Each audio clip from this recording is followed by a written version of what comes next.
어제 우리가 읽었던 본문에는 예수님께서 제자들 가운데 제자들을 부르시고 그들 가운데 어디를 향해 갈 것인지, 또 그들이 함께 파송됨과 함께 그 복음의 길을 더해갈 때 어떤 모습으로 그들의 삶을 펼쳐가게 될지를 말씀해 주셨습니다.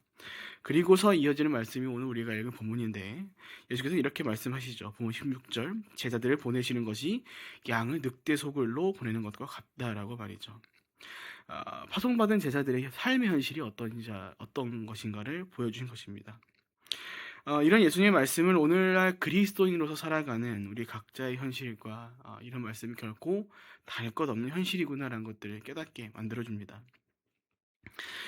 그리스도인의 세계관은 이제 성경, 곧 하나님의 말씀을 기준으로 하여금 정립되는 세계관입니다.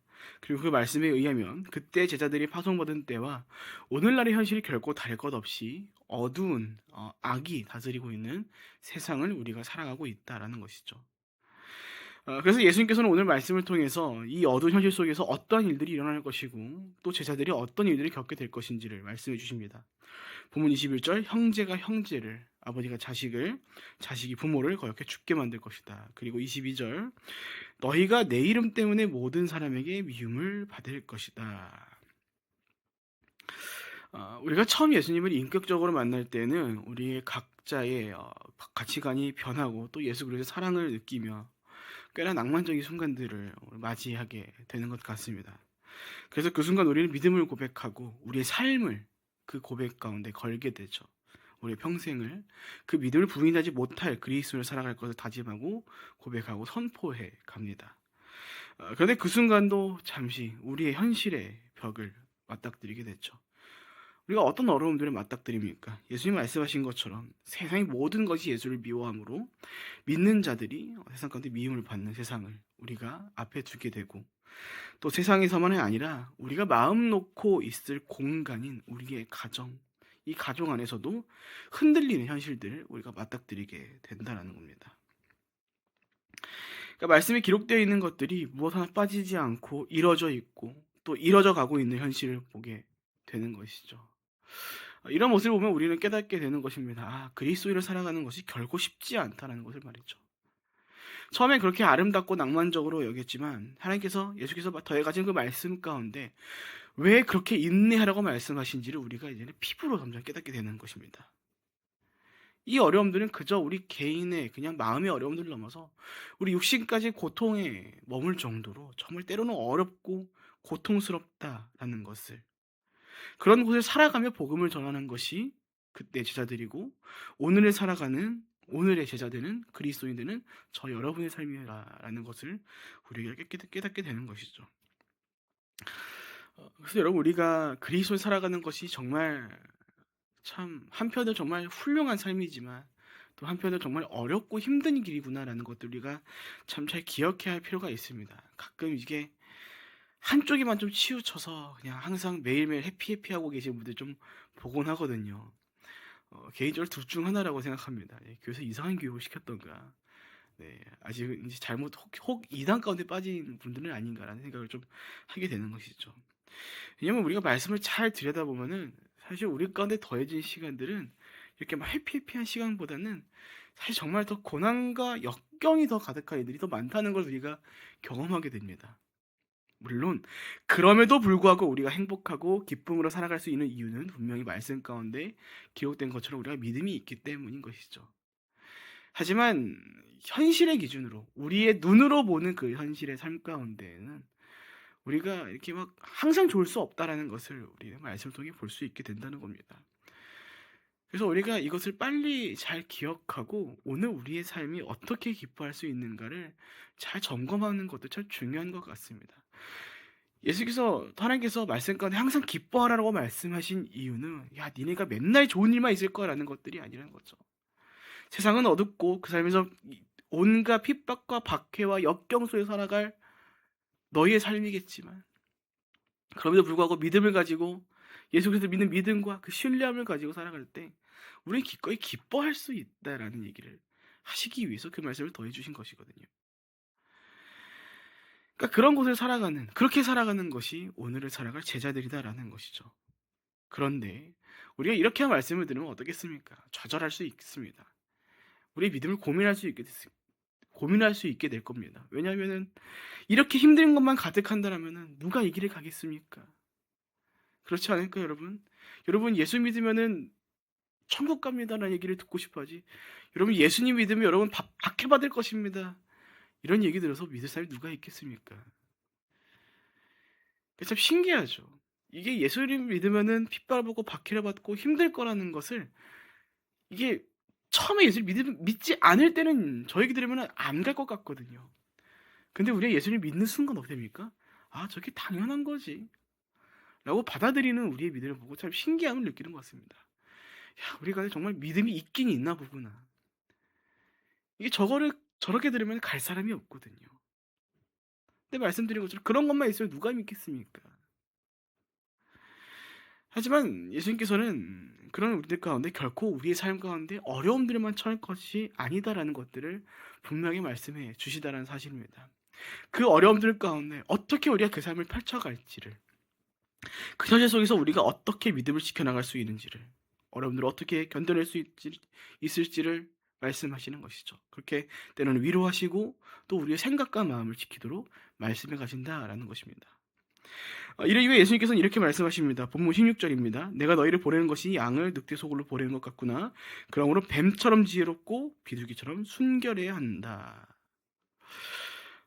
예수님께서는 그 삶의 선교 자리 가운데 파송받은 제자들 가운데 가장 먼저 두 가지를 요구하십니다. 너희를 보내는 것이 양을 늑대 속으로 보내는 것 같다. 세상은 늑대 속으로 여길 만큼 악하고 위험하다. 그런데 그곳을 살아갈 때, 제자로서의 삶을 펼쳐갈 때 그 선교적 사명을 다 이루기 위해서 무엇이 필요하다고 말씀하십니까? 본문 16절, 뱀 같은 지혜가 필요한 것이고 또 비둘기와 같은 순결함, 곧 순수함이 필요하다라고 말씀하시는 것입니다. 본래 뱀처럼 지혜롭다라는 말은 고대 근동 지방에서 사용되었던 속담이었다라고 합니다. 그리고 그 의미는 신중함과 분별력을 위한 속담이었다라고 하죠. 그 말은 우리가 오늘날 선교적 사명을 가지고 살아갈 때, 또 제자된 삶을 살아갈 때, 그 삶이 결코 어떻게 살아갈 수 없다는 것을 말한 겁니까? 그냥 막무가내로 살아갈 수 있는 인생이 되어서는 안 된다라는 것입니다. 특별히 예수님께서 본문 23절을 통해 제자들이 한 도시에서 핍박을 받을 때는 다른 도시로 피신하라고 말씀하십니다. 이 말씀은 결코 목숨이 위험할 때는 생명을 가장 우선순위로 해서 목숨을 부지해라 라는 말씀이 아닙니다. 지혜를 가지고 복음을 전하는 일이 멈추지 않도록 하기 위해 허락되는 한 필요에 의해 피할 것을 말씀하신 것이죠. 가끔 이제 막 막무가내로 신앙생활 하시는 분들이 자꾸 강조하는 게 뭐냐면요, 막 죽으면 죽으리라고만 말씀하시고 신앙 고백하시는 분들이 계시거든요. 뭐 나쁘지는 않습니다. 틀렸다라고 얘기할 수는 없습니다. 그러나 우리가 잘 기억해야 할 것은 뭐냐면은, 여러분, 우리의 생명은 우리의 것이 아니다라는 사실입니다. 우리는 생명을 맡김받은 청지기이지 우리가 우리의 생명의 주인 될 수 없다는 것입니다. 우리의 생명의 주인 되시는 하나님이시죠. 그러면은 그 말은 곧 우리의 생명이 닿을 그날 역시 우리의 뜻에 달린 것이 아니라 온전한 하나님의 뜻에 달려 있다라는 것입니다.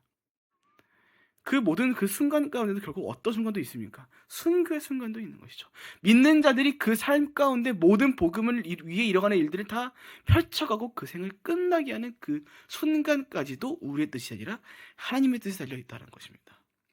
그래서 우리가 말씀을 보면 어떤 것들을 복원하는 겁니까?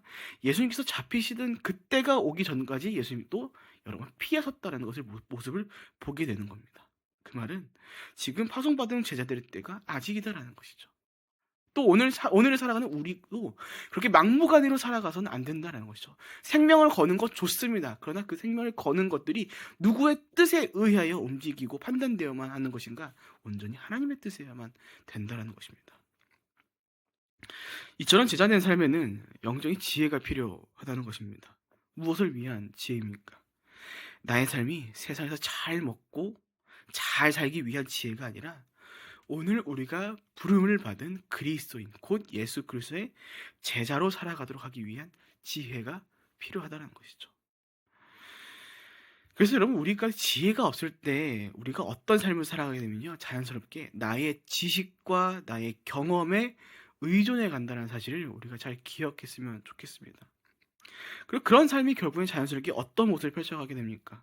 우리가 방금 말씀드린 것처럼 막무가내로 그 삶을 펼쳐가게, 그 삶을 살아가게 된다는 겁니다.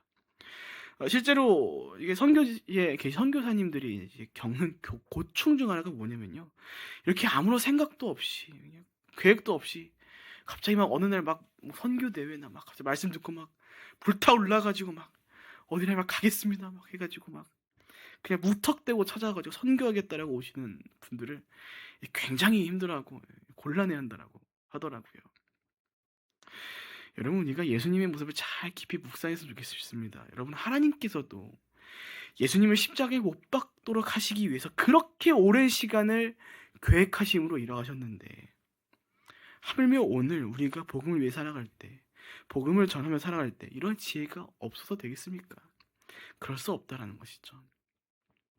그리고 한 가지 재미있는 사실을 전해드리자면은 우리가 구약과 신약 사이에 이제 중간기라고 하는 그죠? 다크에이지라고 하는 약 400년간의 공백이 있는데 이때를 신구약 중간사라고 합니다. 근데 재밌는 게 무엇이냐면은 성경에 기록되어 있는 그 신구약 중간사를 자세히 살펴보면은 하나님께서 어떤 준비를 해가시는 것을 볼 수 있냐면요. 하나님께서 예수님을 십자가에 못 박도록 하시기 위한 그 모든 순간들을 그 시간 가운데 다 이뤄가십니다. 기가 막히게 이뤄가십니다. 그 유대 역사를 통해서 그 안에 일어나는 수많은 일들을 통해서 결국 또 어떤 나라를 세워가시는가? 로마라는 나라를 세워가시거든요. 하나님께서 그 400년이라는 시간 가운데 로마를 세우시지 않으셨으면은 그 이사야 예언들이 이뤄질 수 없는 일이 됐을 겁니다. 왜냐하면 유대인들의 관습과 율법상 그들이 몰고 갔던 예수님의 죄명으로 하여금 예수님은 어떤 식의 고통을 당하셨으면은 석형, 돌 맞아서 사형을 당했어야만 마땅했기 때문입니다. 십자가형은 어느 나라에서 가지고 있는 형이었냐면은 로마가 갖고 있는 최고의 사형 방법이었습니다. 그리고 그 모습은 온전하게 예수님께서 돌아가셨다라는 것을 십자가에 못 박혀서 모든 사람이 볼 수 있는 죽음으로 만든 거죠. 석형이요 보십시오. 모두가 다 아래를 내려보면서 던지고 어쩌면 돌에 파묻혀서 보이지 않는 죽음이 될 수도 있는 일이었을 텐데 하나님께서 모든 시간들을 통해서 기가 막히게 예수님을 우리 위해 십자가에 못 박도하기 위한 일들을 그 오랜 시간 이뤄가셨던 거죠. 하나님께서도 이렇게 이뤄가셨는데 한국은 여러분 우리 가운데 지혜가 없어서 되겠습니까? 그래서 제자로서의 삶을 살아가기 위해 또 우리가 맡김받은 이 선교적 삶을 더해갈 땐 결코 우리 가운데 우리의 생각과 뜻으로만 할 수 없다는 것입니다. 온전하게 지혜가 필요하다는 것이죠.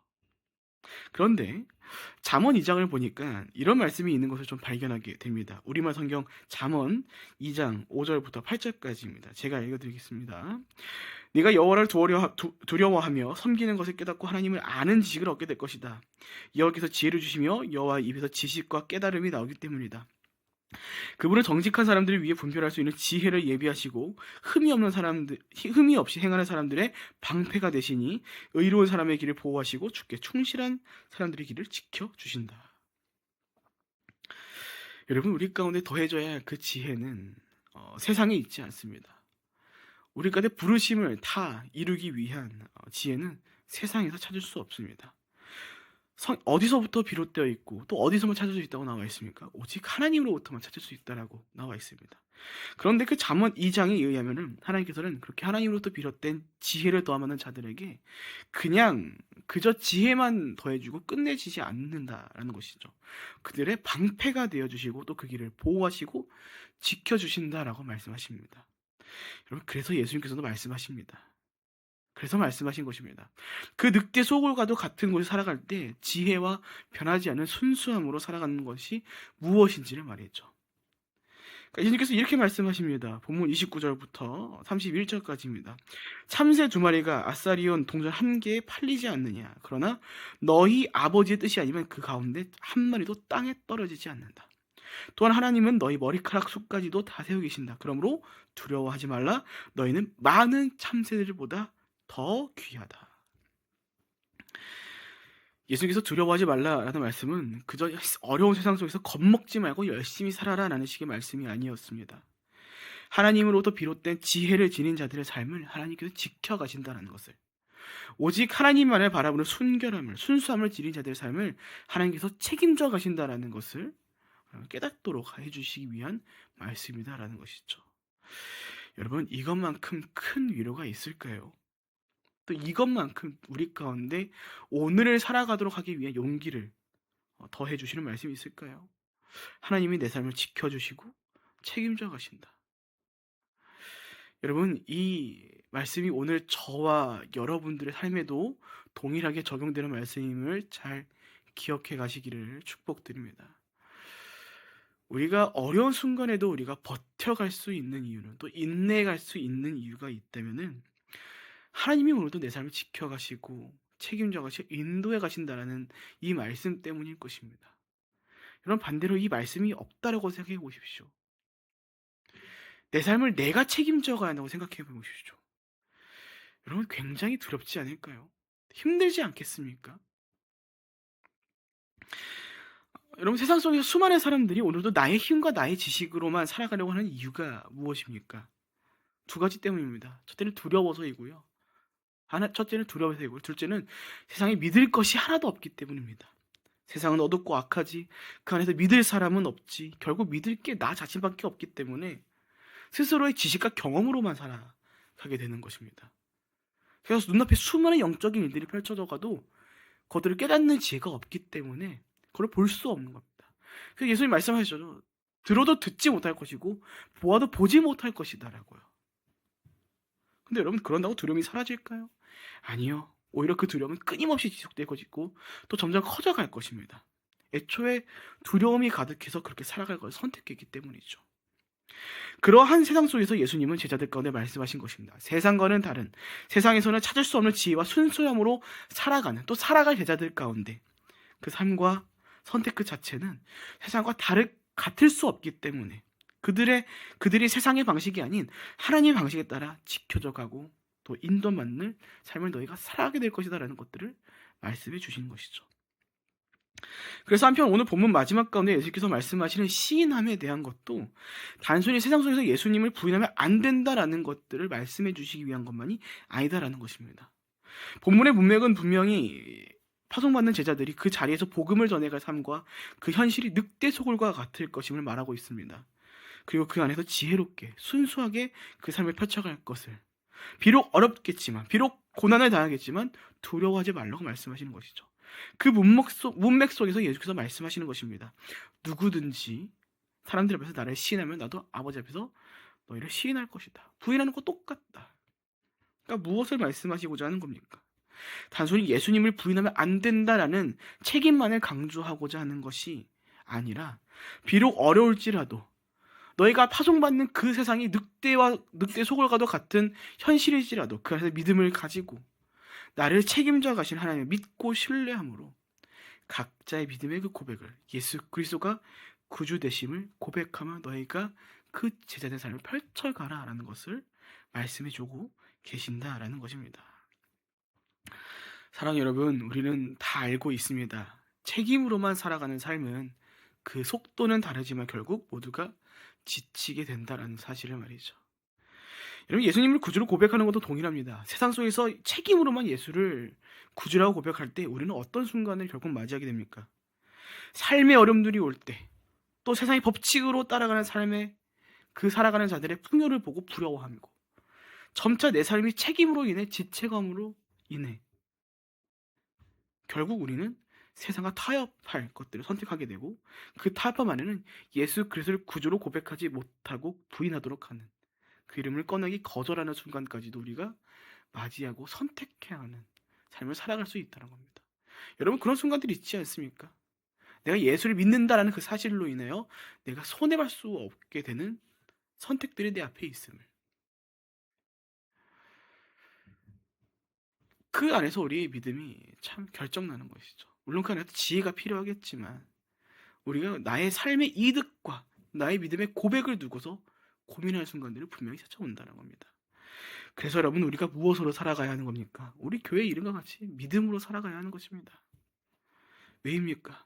믿음으로 살아갈 때 우리는 어떤 상황 속에서도 세상과 타협하지 아니하고, 또 비록 삶이 어려울지라도 거절하지 아니하고, 기꺼이 예수 그리스도의 구주됨을 고백할 수 있기 때문입니다.